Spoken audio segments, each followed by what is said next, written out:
Hey party people, this video is a compilation of my favorite gift ideas for the picky artist or designer in your life. And while I've timed this for the holidays, there's nothing particularly Christmas themed about this video, so this video is good for any holiday, including your birthdays. Shout out to my fellow December babies. And you can share this some other time, middle of March, whatever. The items that I share with you in this video are based on the things that get the most questions and comments across my videos. This video is sponsored by, drumroll please, absolutely nobody. One of the questions that I get the most is, how do you store your stuff? Okay. A lot of artists and designers are interested in better storage options, better carrying options for their supplies. I get this question tons, okay? So I'm gonna share with you my favorite storage options. First up is this travel pouch. This is one of my most favorite things in the world. This is from the brand Patu. I have a little pencil sharpener in here, and this is a little water jar, and then I have a paper towel always because I'm always like mopping and dabbing and cleaning off my brushes. Spare business cards in here. In this big pocket, I'll throw in whatever I'm using.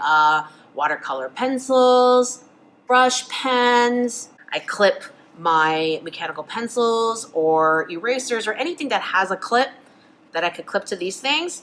And then I just roll this up and I clip it. And you can loosen or tighten this according to how much stuff you have in here.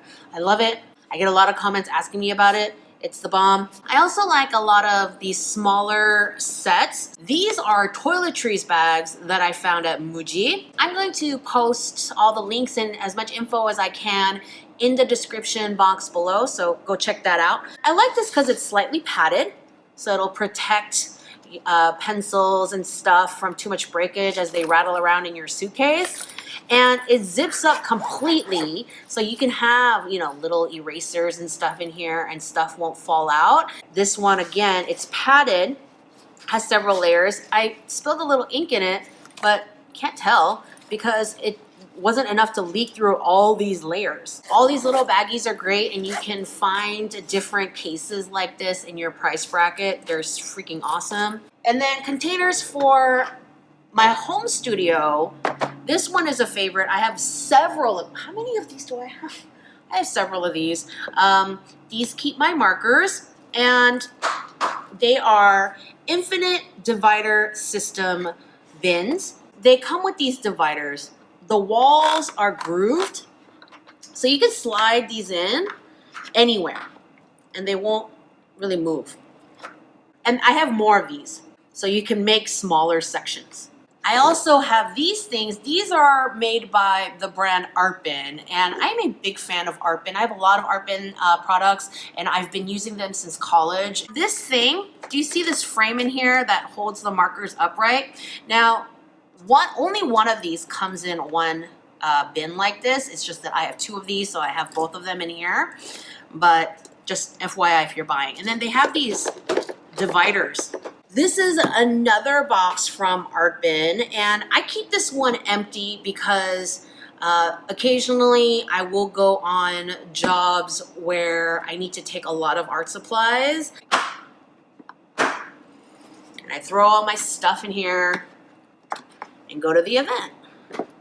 And this one doesn't have the grooved edges, but they do have all these dividers and these little walls, and you can make sections as big or small as you need. It's very roomy. Oh my God. Oh, Jesus, heavy. This is also by ArtBin, and they make these big boxes, multi-compartment boxes to hold a lot of stuff. They have similar styles, these big boxes with handles. They have many styles, slightly smaller, different compartments. There's a lot of styles. And so check those out. The only thing I don't like about this is this one kind of flaps open too easily. You see how there's no give? Like, I could try to, but I don't know what happened there. So I don't keep anything in there, but this doesn't stop it from this being completely useful. This particular box holds all of my sewing supplies. So if you were wondering why my kit is so nice and organized, it's because I don't sew very often. Look at all these compartments. It really helps you stay organized. It has all these small compartments, and then it has a wider one for larger tools like my needle wheels. This giant compartment for, you know, all of my gigantic scissors. In the category of carrying stuff around, observing my students in university, I have found that many of them like to carry around a gigantic tote bag. Because I found that this is how they organize their stuff. They have these smaller bags, many of them. So this one will carry all their color pencils. And they'll have a bigger one that carries all their markers. And they'll have one that carries all their gouaches, okay? And so depending on what they need for what class that day, they'll just throw these smaller bags into a large tote bag, okay? So instead of reorganizing a bag each time, they just chuck whatever category of thing they need for that day, which I find pretty smart. This is my favorite tote bag that I've ever used. Okay, this is from LL Bean, and again, they don't know anything about me. They are not sponsoring this. I just really like this tote bag. Obviously, you don't have to buy this one. It's water resistant, so if you spill a little ink in there, it won't become a huge sopping mess. I mean, you'd have to spill quite a bit before it got too crazy. This comes in several trim colors. This bag, I think this one is the large or the extra large, and they have other sizes. And they also have a couple of different handle lengths. And I like this because you can zip it. You know, some people prefer bags with more compartments. Personally, you know, if I'm going for that, I shop at military surplus stores for these awesome, rugged, machine washable bags that aren't that expensive. Very practical, you know, they come in my favorite color palette, black, brown, olive drab, gray. I do wear color sometimes, usually on my face. So this is probably the one item I have in my arsenal, in my whole studio, that gets the most comments and questions. This is a cookie cooling rack. Cookie cooling rack. Say that 5 times fast. Cookie cooling rack. Cookie cooling rack. Anyway, this is a cookie cooling rack, and I did purchase this at an online restaurant supply store, link and everything below. You have to buy the rack and the cookie sheets separately. So you just buy as many cookie sheets as you think you're going to need. But here's the thing. So a lot of my projects are flat and wide. All these illustration projects, prepping for videos, which involve a lot of illustrations, right? And so I needed to be, you know, there are all these drawer sets, right? But most drawer sets are small and thick. I didn't need that, okay? This, I could have 20 drawers that are very flat and very wide. And it helps me stay organized. I love it. It's my favorite thing. I get a million comments on it on my on that studio tour video where I first showed it. I adore it. In the category of splurgy, expensive gifts, okay? If you have a sugar daddy in your life, send them this link. Another very practical gift for your picky artist or designer loved one is a color printer. I'm not an expert on color printers.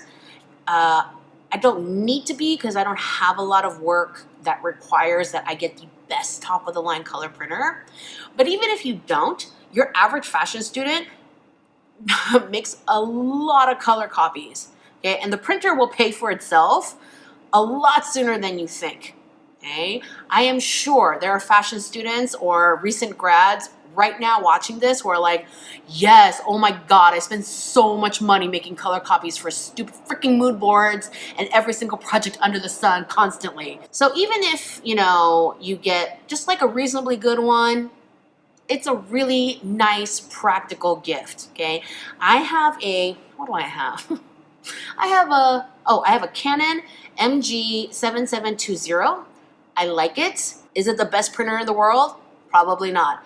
Does it work to do, is it good for most of my stuff? Yes, it has a scanner bed on top, which means I can scan files and I can make photocopies. Yeah, so you might want to do some more research, but color printer with a scanner in it, I mean, it just makes things so convenient. Okay, so you got the cash. That is a great gift for someone. All right, let's reel it back to some not so crazy expensive items. I do have a bunch of those. This is my absolute favorite little cheap thing that I absolutely need in my studio at all times, okay? If you have a friend who is a painter, any kind of paint, oil, acrylic, watercolor, gouache, they can use this. If they already have this, that's fine because they'll run out and need another one because this is great. This is the original B&J specially prepared The Master's Brush Cleaner and Preserver. Not only that, I use this for my makeup brushes. This is my favorite pencil sharpener. Several viewers recommended this pencil sharpener to me, and one viewer actually sent me one. So I have a full how to use and product review video that I'll link below, but this one is great. This is the Mitsubishi KH20. It's just like a really fantastic pencil sharpener. It's $25, I think, on Amazon or so. So in case you really, really want to buy the artist or designer in your life some sort of paint or coloring material, like you really want to buy them something, here are some tips to avoid wastage. There are a few ways this could go. Number one, you know exactly what to buy your person, and because they told you or you know them that well, and you're also a fellow artist, so you know what to look for. Great. Go buy them the thing, they get the thing, they love the thing, they use the thing, everyone is happy, including me. Or you don't know exactly, you take a wild stab in the dark, and one, it could end up that it is something that they could use, and they do end up using it, and everyone frolics into the sunset happy. Or it's not something that they like or want to use, but they're polite about it, so they're like, oh, thank you, and then they take it home and they shove it in a dark corner and they never use it. And listen, I don't care what religion you are, but wasting art supplies is a sin. It's a crime against nature. It's a crime against Zoe. That's why I was sharing so many options that are not specifically paints or color pencils or what have you, but if you want to buy those things, here are a few tips. Number one, I suggest you get a kit, like a little set, so that if this is a brand that they have never used before, at least they have a little sampler kit in which to experiment with, so maybe they'll end up liking it. This is a little sampler kit from Holbein. It's their gouache set. It's not my favorite gouache, but I'm glad I got an opportunity to test it out. I mean, I'm a special case because I deliberately like getting things I don't have so I can test them for this channel. Here's your normal size Pabeo gouache, and here is a little lemon. This is so cute. So this, get something that's like, adorable. So that one is good. This is another set, slightly bigger tubes. This is Knicker gouache, and I love this gouache. I had a great time with this, and I'm gonna keep using it until every tube is squeezed dry. These are Inktense. They're ink pencils, and these are watercolor pencils. I like these better than these, but that's a whole nother video. So you can get, sets of 12, 24, 48. So you have sets at every price bracket, depending on how much you want to spend. So yeah, I would suggest get a little set of a really nice posh brand, maybe like a really expensive brand that your friend can't afford on their own. Because when you get something like an expensive brand that they can't afford, it could end up working out really, really well, and you got them a really great gift. Or it sucks, and now your friend knows it sucks without having to spend their own cash. It's a win-win. If you want to buy markers, okay, fashion designers could always use more markers. If you want to buy markers, I suggest getting a set. A set with flesh tones is great for those of us working in fashion because we draw people all the time. Things that I would really stay away from, really and truly, would be paintbrushes. There's a lot of variables there. And I would stay away from sketchbooks. You know, sketchbooks are one of those things that people love to buy me, and I hardly ever use any of the gifts I've received. There are certain papers I like, certain bindings I like, whatever, right? So again, title of this video is Gift Ideas for the Picky Artist and Designer. So paintbrushes and sketchbooks, there's a lot of variables there, so I would stay away. So what do? What's on my gift list? Let's see, fashion books. Right now, I've been eyeballing the history of men's fashion, Claire Schaefer's Fabric Sewing Guide, the most recent one. It's not super recent, but it's the most recent one. I have her older one, and even the older one is really good, but I want the newer one to see how much new information is in there.